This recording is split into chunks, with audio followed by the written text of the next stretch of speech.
All right, let's dive into one of ancient Greece's most dramatic and honestly incredible legends.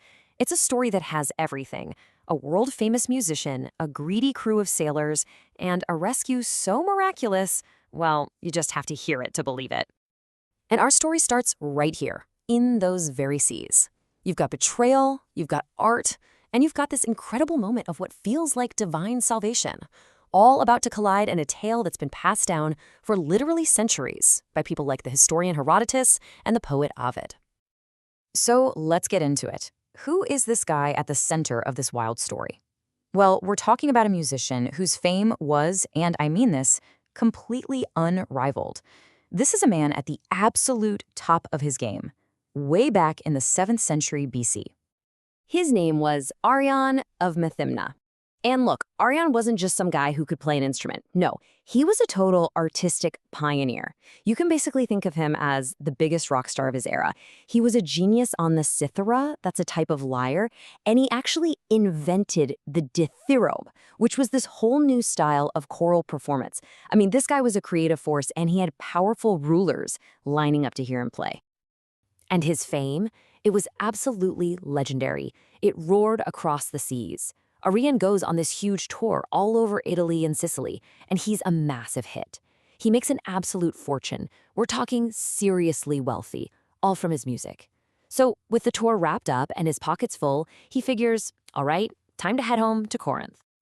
But this is where our story takes a dark turn. This journey home, it's not going to be the triumphant return he's expecting. See, all that success, all that money, it made him a target. And his voyage home is about to become an absolute nightmare. Now, Arion isn't stupid. He knows he's traveling with a ton of cash, so he's careful. He goes out of his way to hire a ship with a Corinthian crew, guys from his hometown. He figures, these are my people, I can trust them. It seemed like the safest possible choice. He could not have been more wrong. The minute they're far out at sea, the very sailors he trusted turn on him. They cook up this deadly plot: kill him, toss him overboard, and take all that money for themselves. Just like that.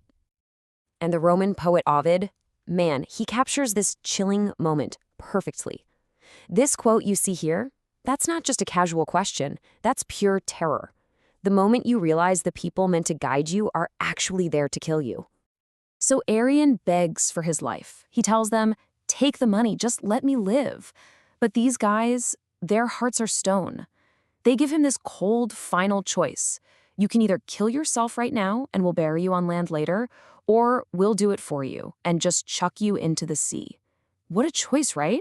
There was absolutely no way out. So there he is, cornered. He knows he's going to die. But instead of begging anymore, he does something completely unexpected. He makes one last request. And this request, this is what turns a story of a brutal attack into an immortal legend. Yeah, the writer Dio Chrysostom put it so beautifully. He compared Arion to a dying swan. You know the legend, right? That when a swan is about to die, it sings its most beautiful song. It's like its soul is literally carried away on the music. That's what's happening here. His art becomes everything in that final moment. And the sailors, believe it or not, they agree. I guess even murderous thieves couldn't pass up a private concert from the world's greatest musician. So, Arion, he gets dressed in his full, spectacular stage costume, grabs his lyre, and he sings. He belts out this powerful, sacred hymn. And as soon as the last note fades, he jumps. So the sailors just sail on. Problem solved, right? Rission's gone forever. Or so they think. Because below the waves, something absolutely unbelievable is happening. Call it the gods, call it magic, call it nature, whatever it was stepping in. You see, Arion's final performance had an audience the sailors completely missed. A whole pod of dolphins had been drawn in by the music. They gathered right there around the ship, totally captivated by his song. And the second Arion hits the water, the unbelievable happens. Just as Ovid tells it, one of these dolphins swims right under him and lifts him up on its back. It's just incredible. In a way, his own art literally saved him. Imagine that. This dolphin carries him, safe and sound, all the way to shore at a place called Cape Tanarum. Can you picture him riding across the water under the stars? That moment when total despair must have just melted into hope. He knew then, for sure, that the gods had his back. Okay, so this incredible rescue brings us to the final act of the story. Justice. Arion gets back to land, makes his way to Corinth, and goes straight to the ruler, Periander, to tell him everything that happened. Now at first, Periander is like, a dolphin? Really? He's skeptical, but he plays it cool. When the sailors' ship finally docks, he calls them in. They just lie right to his face, saying, oh yeah, Arion, we left him back in Italy, doing great. And right then, Periander gives the signal, and Arion walks out, in the exact same clothes he was wearing when he jumped off the ship. You can just imagine the sailors' faces. They were completely busted. No way to talk their way out of that one. So justice was swift, the sailors got what was coming to them, but the story itself, it became immortal.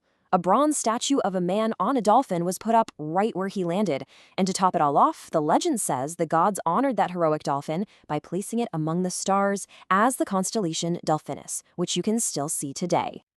And so this legend of Arion and the dolphin has been told for thousands of years. It's this amazing story about how justice wins out in the end and about the incredible power of art. And it kind of leaves you with this one big question, doesn't it? When we're in our own darkest moments, could it be that our passion, our own art, is the one thing that can actually save us?